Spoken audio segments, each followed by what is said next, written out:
We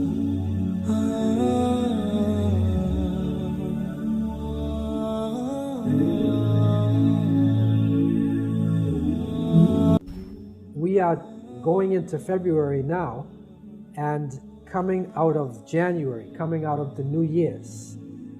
Into February now, there was a celebration done by the Romans called the Lupercalia. And the Lupercalia was based upon their gods of Pan and Juno. They also, February is actually named after one of their gods as well. And so this is a time where you're coming out of the winter and you're going toward the spring season. And so they used to have large gatherings of young people, and they would take the name of women, put them in a large container, and the men would choose them and literally have a sexual relationship. So it was based upon this, Cupid concept. The Greek word is eros, erotica.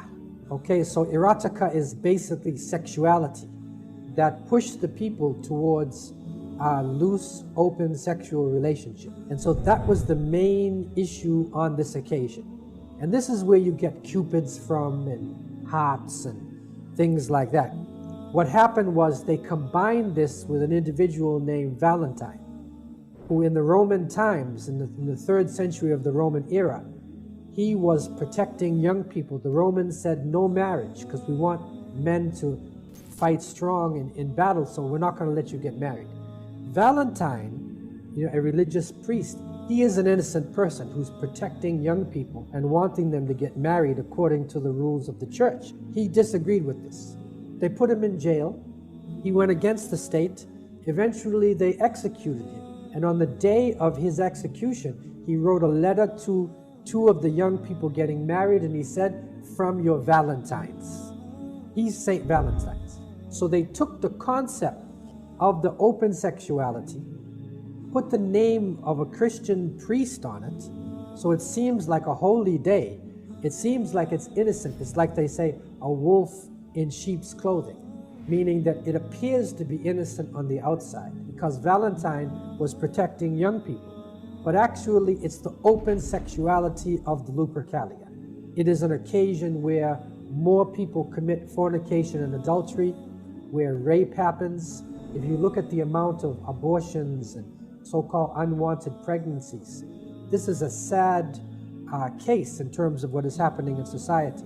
And what it is leading to is a society that has no limits, that where modesty is gone and where respect for the family is gone. Not only is it going against the law of God, but secondly, it creates sexually transmitted diseases. It is one of the big problems and plagues in the world today when people do not organize their life, take responsibility for their sexuality. There's a lot of damage that actually comes along with it, especially for the women. The problem is that the socialization, that the society itself teaches people how to take it a step further. Today, erotica is an overriding concept. And so when they watch the television programs or movies, every movie they're falling in love, even cartoons. Why? Erotica. And that is the dangerous thing for Muslims and people of conscience. So therefore, we're saying to Muslims, don't play around with the devil. Because what is happening is that young people are being fooled into focusing their life on their sexuality, as opposed to focusing their life on their education, on their physical fitness, and then grow into their sexuality. This is how societies develop themselves over the centuries. And when we look at the Quran, it tells us, وَلَا تَقْرَبُوا الزِّنَا إِنَّهُ كَانَ فَاحِشَةً وَسَاءَ سَبِيلًا. The Quran, the Last Testament says, do not come close to fornication and adultery, because it is an abomination and it will destroy everything in the path. Now, other sins, do not kill, do not steal, do not be jealous of your neighbor. Allah says, don't do it. وَلَا تَقْتُلُوا النَّفْسِ allati harramallahu illa bilhaq. Don't kill innocent people. But when it comes to adultery and fornication, Allah didn't say don't commit adultery. He said don't come near adultery. And so a man is naturally attracted to a woman. A woman is attracted to a man.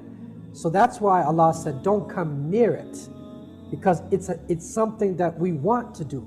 We are built to do that in order for the species, to maintain itself. So therefore, what Islam is saying is that yes, have sexuality, but do it within the confines of marriage. Do it in an organized fashion where the man respects the woman, where the family is set up, where he takes care of his children, and how people can protect themselves, and how sexuality can actually be a beautiful thing. It can be a halal, permissible thing, and not something wild and uncontrolled. And you'll find there are groups in Christianity and Judaism and other religions that know about the history of the Lupercalia. They know this. And they also are protecting themselves, because this is the basis in all upstanding religions, to protect the family, to protect the sexuality, and therefore you protect society.